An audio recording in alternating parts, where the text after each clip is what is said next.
अच्छा, आज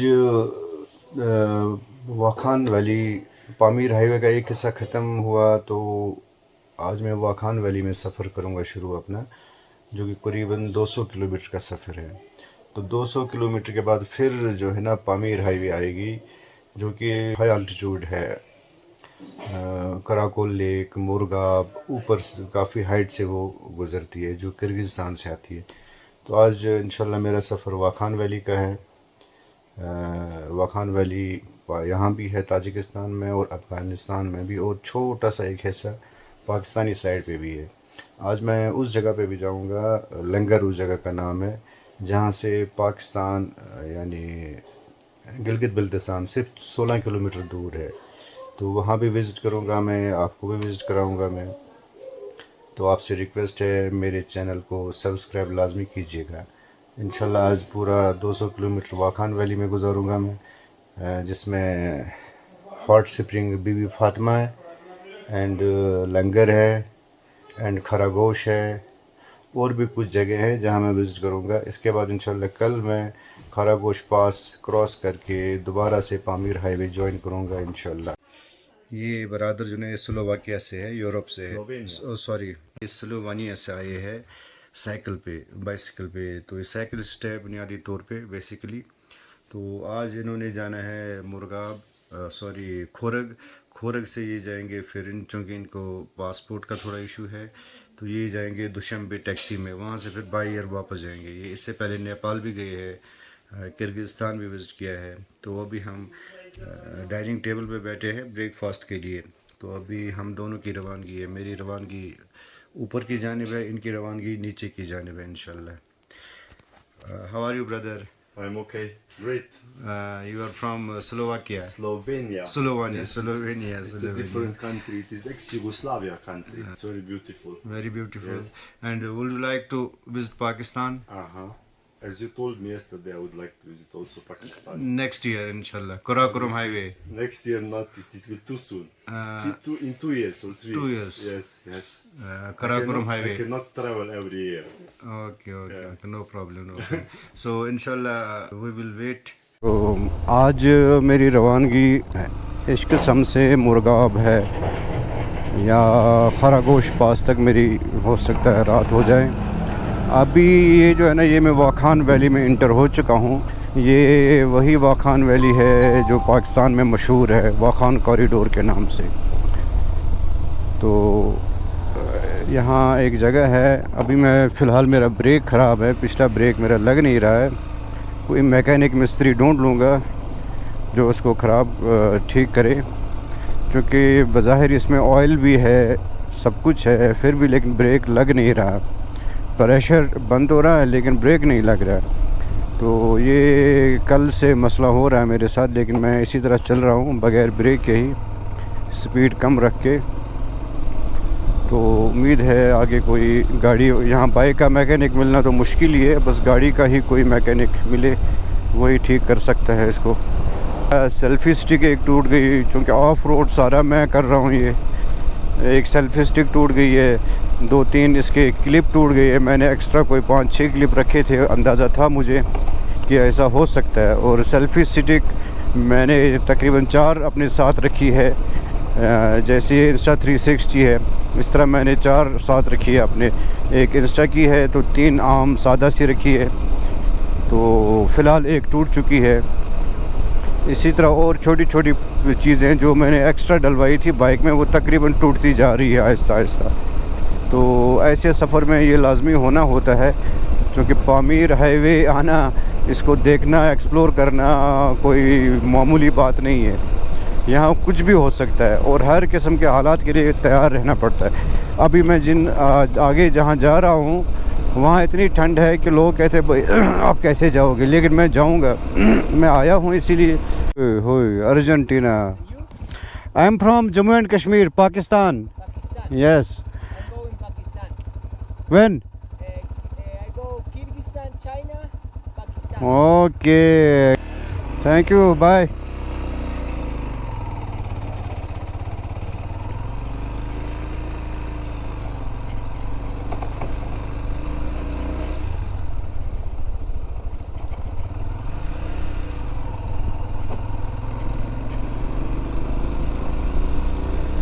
ये है असल वाखान वैली, जिसको कहते हैं ना वाखान वैली, वो ये है वाखान कॉरिडोर या वाखान वैली।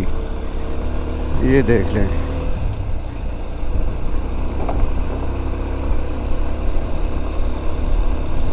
लोग सुबह सुबह खेतों में काम कर रहे हैं यहाँ। अच्छा, मैं इस वक्त जिस इलाके में हूँ ना, ये पामीर का पहाड़ी इलाका है और वो सामने हिंदू कुश का पहाड़ी इलाका है। यहाँ से तकरीबन 16 किलोमीटर दूर है गिलगित बल्तिस्तान। हूँ मैं इस टाइम ताजिकिस्तान में। बीच में वो अफ़गानिस्तान की एक पट्टी है जिसको वाखान कहा जाता है। अच्छा, वाखान पे मैं थोड़ी सी रोशनी डालूँ, ये वाखान है क्या? ये वाखान वैली एक ऐसा इलाका है और ये इसके साथ एक तरफ पामीर का पहाड़ी सिलसिला आता है। वाखान बुनियादी तौर पे हिंदू कुश में भी कुछ इलाका है और कुछ इलाका इसका पामीर के पहाड़ों पर भी है और कुछ इलाका इसका कराकोरम का जो माउंटेन रेंज है उसमें भी वाक़या है। और ये वाखान चाइना के साथ भी टच करता है, ताजिकिस्तान के साथ भी, अफ़गानिस्तान में है, ये अफ़गानिस्तान के साथ भी टच करता है और पाकिस्तान के कुछ इलाकों में भी ये शामिल है। लेकिन वाखान का ज़्यादातर इलाका जो है वो अफ़गानिस्तान और ताजिकिस्तान में है। इसके अलावा हुन्ज़ा ज़िला, डिस्ट्रिक्ट हुन्ज़ा जो है गिलगित का एक ज़िला है, उसमें भी वाखान चुपुरसन वगैरह का थोड़ा सा इलाका है। तो जो 19वीं सदी में ग्रेट गेम खेली गई वो बुनियादी तौर पे रूस और बरतानिया के जासूसों के दरमियान खेली गई थी। मतलब एक तरफ बरतानिया के जासूस थे और दूसरी तरफ रशिया के जासूस थे और दोनों जासूस एक दूसरे से आंख मचोली खेलते रहे। और ये आंख मचोली दोनों जासूस जो खेल रहे थे, ये कोई एक दिन के लिए नहीं था या एक महीना, एक साल नहीं, करीबन 70-80 साल तक रूसी और बरतानवी जासूसों की आंख मचोली जारी रही। और ये एक ऐसी रस्साकशी थी, एक ऐसी जंग थी, नफ्सियाती जंग थी, ये ऐसी आंख मचोली थी जो 80 साल तक जारी रही। रोड की हालत देख लें आप क्या है यहाँ। ये है वाखान, ये सामने अफ़गानिस्तान का वाखान है, ये जो है ये अफ़गान वाखान है। और ये कहीं कोई ये आंख मचोली या जो नफ्सियाती जंग थी, ये कहीं शहरों में नहीं लड़ी गई, ये कहीं मॉस्को, लंदन, दिल्ली या लाहौर में नहीं लड़ी गई थी, बल्कि दुनिया के ऊंचे ऊंचे पहाड़ी सिलसिले जो है, पामीर का पहाड़ी सिलसिला, कराकोरम का पहाड़ी सिलसिला, हिंदू कुश का पहाड़ी सिलसिला, हिमालय का पहाड़ी सिलसिला, इन पहाड़ों की ऊंची ऊंची चोटियों पे ये जंग लड़ी गई थी। अब आप कहेंगे यार शहरों को छोड़ के इन ऊंची ऊंची पहाड़ियों पे ये रूस और बरतानिया के जासूस क्या करने गए थे, क्या ढूंढ रहे थे वहाँ? तो आपको मैं बता दूँ, असल मसला उस टाइम जो था वो ये था, एक तरफ बरतानिया की सुल्तनत थी, बरतानवी राज था, दूसरी तरफ रशिया की सल्तनत थी, USSR या ज़ार के हुक्म ज़ार जो थे। तो रशिया डर रहा था कहीं बरतानिया सेंट्रल एशिया में या रशिया में मुदाखलत ना करे। मैं इस वक्त जहाँ पे हूँ ना, ये वाखान है, इसको वाखान ताजिकिस्तान, वाखान कॉरिडोर जो है, तो इस जगह का नाम लंगर है। ये सामने अफ़गानिस्तान है और यहाँ से पाकिस्तान का बॉर्डर सिर्फ 16 किलोमीटर दूर है। उसके उस तरफ मेरे ख्याल से चित्राल का इलाका है, लेकिन 16 किलोमीटर दूर है यहाँ से पाकिस्तान का बॉर्डर। ये भी वाखान है, लंगर इस जगह का नाम है। सामने भी वाखान है, अफ़गानिस्तान का वाखान कॉरिडोर जो है, और यहाँ से 16 किलोमीटर दूर पाकिस्तान है, सिर्फ 16 किलोमीटर दूर है इस जगह से। हाँ, मैं पिछले 2 घंटों से मैं सफ़र कर रहा हूँ। 2 घंटे हो गए मुझे सफ़र करते हुए, लेकिन पिछले 2 घंटे में सिर्फ 2 गाड़ियाँ मुझे नज़र आई जो आगे से आई। मुझे अभी तक किसी गाड़ी ने ओवरटेक नहीं किया, न मैंने किसी को ओवरटेक किया, क्योंकि कोई है ही नहीं। तो ये है इस वाखान की सूरत हाल इस रोड की। इस बाइक की अभी तक तो हिम्मत है, इसकी साथ दे रही है। ये काफ़ी ऑफ रोडिंग की है मैंने, करीबन 1,500 किलोमीटर ऑफ रोडिंग मैंने की है, अफ़गानिस्तान में भी और यहाँ भी। अफ़गानिस्तान में तो इंतहा की ऑफ रोडिंग की थी मैंने, जबल सिराज के मुकाम पे जो कि मतलब वहाँ रोड या रोड के ऊपर बजरी वगैरह जो होती है कुछ भी नहीं था। वो बड़े बड़े पत्थर थे रोड के ऊपर, बड़े बड़े पत्थर। तो कभी मैं इधर से उठ के उधर जंप मारता था, कभी इधर, मतलब बहुत मुश्किल 50 किलोमीटर का वो सफ़र था जो मैंने करीबन 5.5 या 6 घंटे में तय किया। 50 किलोमीटर वहाँ पहले गियर में टोटल सफ़र किया मैंने, बाजू का दूसरा गियर भी लगाता था और स्पीड मेरी रही 5-10 किलोमीटर या इससे कम ज़्यादा ऊपर नीचे होता रहता था। तो ये फिर भी ठीक है। पामीर हाईवे और वाखान वैली का रोड जो है ये तो पता ही था मुझे कि इतना ख़राब है ये, क्योंकि ये है ही ख़राब, है इसी वजह से मशहूर है। एडवेंचर के लिए मशहूर है, चैलेंज के लिए मशहूर है ये। लेकिन जबल सिराज का मुझे नहीं पता था। और वहाँ फिर मेरा बाइक का फ्रंट शॉक, एक शॉक जो है ना इसका ऑयल भी लीक कर गया, सील इसकी टूट गई थी। लेकिन देखिए मैं चलता रहा, फिर ताजिकिस्तान पहुँच के, दुशंबे पहुँच के इसको मैंने ठीक कराया। तो यहाँ अल्हम्दुलिल्लाह अभी तक कोई मसला नहीं पेश आया।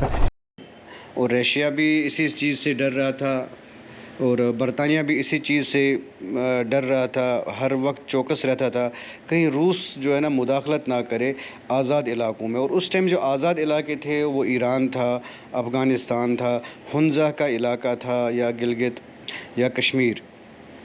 तो बुनियादी तौर पे जो मरकज़ रहा है ग्रेट गेम का वो लेह, हुंज़ा और शमशाल जो गिलगित का एक इलाका है, शमशाल का गांव, वो भी इस ग्रेट गेम का मरकज़ों में एक शामिल था। लेह, हुंज़ा और वाखान का इलाका, शमशाल का इलाका। और ये बुनियादी तौर ये जो है ना ये वो इलाके हैं जहाँ ये ग्रेट गेम खेली गई।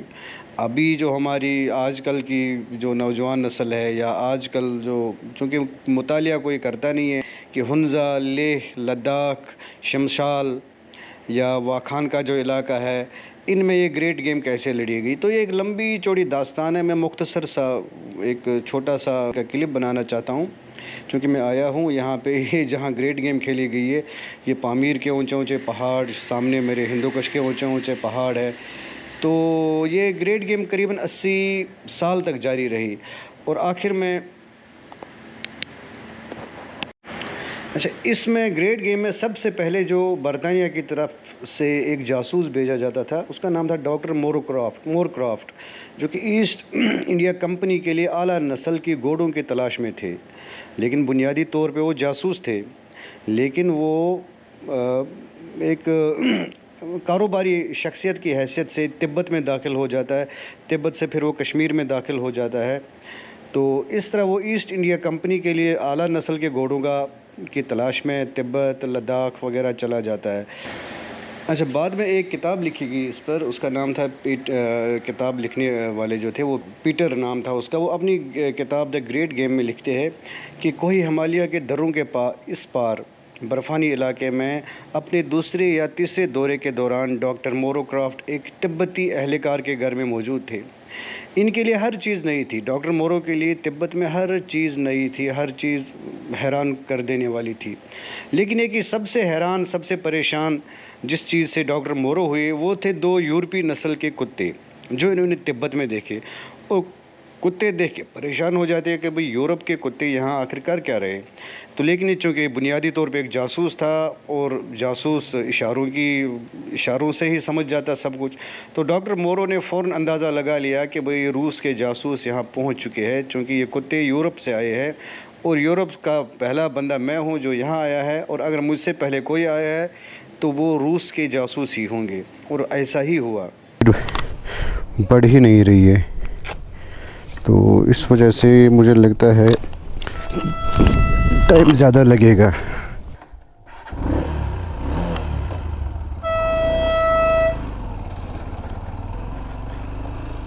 ढाई 250 किलोमीटर का सफ़र है अभी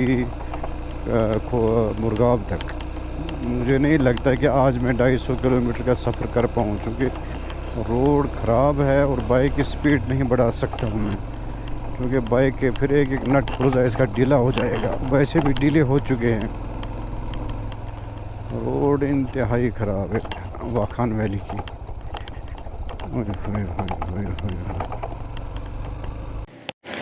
अब हैरान कर देने वाली बात ये भी है कि रूस ने अपने ये 2 जासूस जो थे वो क्यों तिब्बत, लद्दाख और हुंज़ा, गिलगित वगैरह के इलाके में भेजे थे। रूस का बुनियादी मकसद था कोई ऐसे खुफिया रास्ते तलाश करना ताकि रूस उन रास्तों से होते हुए इंडिया पर कब्ज़ा कर ले। चूँकि बीच में अफ़गानिस्तान आ रहा था, अफ़गानिस्तान को क्रॉस करना रशिया के लिए बहुत मुश्किल था, तो वो किसी ऐसे रास्ते की तलाश में थे जिस रास्ते से होते हुए वो इंडिया की आज़ाद रियासतों पर या इंडिया में मुदाखलत कर सके। ख़ासकर उस टाइम के जो सिख हुक्मरान थे उनसे रूस के राब्ते भी हो चुके थे, लेकिन अब ये रास्ता कोई उसको नहीं मिल रहा था, क्योंकि बीच में हिमालय, कराकोरम और पामीर के ऊंचे ऊंचे पहाड़ी सिलसिले थे और नीचे मैदानों में जो था वो अफ़गानिस्तान था जिसको क्रॉस करना रूस के लिए मुश्किल था। रेत का सहरा जैसा है ये, कितनी सारी रेत है यहाँ, और रेत में बाइक फंस गई है, आहिस्ता आहिस्ता अब निकालनी पड़ेगी।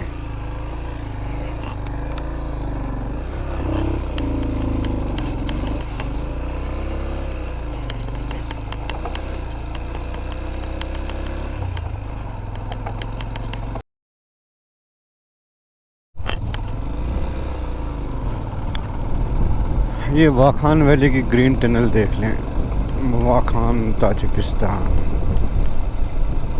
छोटी सी एक ग्रीन टनल है। अच्छा, यहाँ वो ये सकरदू वाला सीन है, गिलगित वाला, जहाँ आबादी होती है, जहाँ गाँव होते हैं, बस वहाँ ही दरख्त होते हैं, वहाँ ही सब कुछ होता है। यहाँ भी बिल्कुल वही सीन है। क्योंकि वो एक आज़ाद मुल्क था और अफ़गानिस्तान पर वैसे भी कब्ज़ा करना उसके लिए मुश्किल था, तो फिर रूस ने अपने 2 जासूस भेजे कि भाई कोई खुफिया रास्ता ढूंढो। अब वो रूसी जासूस कभी तिब्बत, कभी पामीर के पहाड़ों पर, कभी हिंदुकुश के पहाड़ों पर, कभी वाखान में होते होते वहाँ उनको लद्दाख पहुँच गए वो। अच्छा, रूस और बरतानिया के इन अफसरों ने जो जासूस थे कई साल अपनी ज़िंदगी के, यहाँ तक कि कई जासूसों की मौत भी इन्हीं पहाड़ों पे हुई है। कई के साल इन्होंने हिमालय, कराकोरम और पामीर जैसे पहाड़ी सिलसिलों में गुजारे या इन सहराओं में बेस बदल कर घूमते रहे। ये आधी ज़िंदगी इन जासूसी ने, बल्कि पूरी ज़िंदगी इन जासूसों की पामीर, कराकोरम और हिमालय जैसे पहाड़ी सिलसिलों के इन ऊंची ऊंची चोटियों पर इन सहराओं में बेस बदल कर ये घूमते हुए गुजार दी इन्होंने अपनी ज़िंदगी। अच्छा, पीटर होपरुक अपनी किताब में लिखते हैं कि रूस और बरतानवी सल्तनत की एशिया में इस कश्मकश को ग्रेट गेम का नाम जिस फ़ौजी नौजवान ने दिया था वो बरतानवी था, और वो बरतानवी जासूस खुद भी इस ग्रेट गेम का हिस्सा शिकार होकर जान से उसको हाथ धोने पड़े थे। यानी वो अफसर, वो फ़ौजी जासूस जो बरतानिया का था, वो भी इस ग्रेट गेम में मारा गया था, और किसने मारा, कैसे मारा, उसका आज तक पता नहीं चल सका। अब रूस की बुनियादी वजह जो थी एशिया में या हिंदुस्तान में जो दिलचस्पी थी, क्योंकि हिंदुस्तान हमेशा से मालदार मुल्क रहा, दौलतमंद मुल्क रहा, तो रूस के ज़ार जो थे उन तक मुख्तलिफ़ ज़राए से खबरें आती रही कि भाई हिंदुस्तान दौलत से माला माल है, तो हिंदुस्तान पर कब्ज़ा करना चाहिए। यहाँ तक कि जब ज़ार मर गया, पहला ज़ार था या कौन सा ज़ार था, जब वो मर गया तो उसने अपने जो जाननिशीन थे उनको कहा कि भाई मेरे मरने के बाद आप लोगों ने हिंदुस्तान पर लाजमी हमला करना है, कब्ज़ा करना है, वहाँ वो चूँकि हिंदुस्तान दौलत से माला माल है, उस पर लाजमी कब्ज़ा करना है। पीटर ने अपनी किताब में लिखा है कि वसी बसात जिस पर सियासी बालादस्ती की ये पुरअसरार लड़ाई लड़ी गई, मगरिब में कोहकाफ के बर्फ़पोश चोटियों से लेकर वस्ती एशिया के सहराओं और पहाड़ी सिलसिलों से होती हुई मशरिक़ में चीनी तुर्किस्तान और तिब्बत तक फैली हुई थी, और इस खेल का असल हदफ कम से कम लंदन और कोलकाता में बरतानवी अहलकारों के जहन में और एशिया में तैनात रूसी अफसरों के ख्याल में सिर्फ़ एक था, और वो था ब्रिटिश इंडिया। अच्छा, द ग्रेट गेम किताब में लिखा ये भी गया है कि डॉक्टर मोरो ने अपने जो बरतानवी अफसरान बाला थे उनको लिखा कि भाई ईस्ट इंडिया कंपनी को फ़ैसला करना है कि तुर्किस्तान और तिब्बत के लोग रूस के कपड़े पहनेंगे या बरतानिया के और बर्मिंघम में बने हुए लोहे और स्टील के औज़ार ख़रीदेंगे या सेंट पीटर्सबर्ग में बने हुए लोहे के औज़ार ख़रीदेंगे। अभी यहाँ पहुँचा हूँ मैं, जगह का नाम मालूम नहीं है, कोई आबादी नहीं है, कोई बस्ती नहीं है, कोई रोड नहीं है, नो सिग्नल, कुछ भी नहीं है। पास मैंने क्रॉस करना ऊपर की तरफ।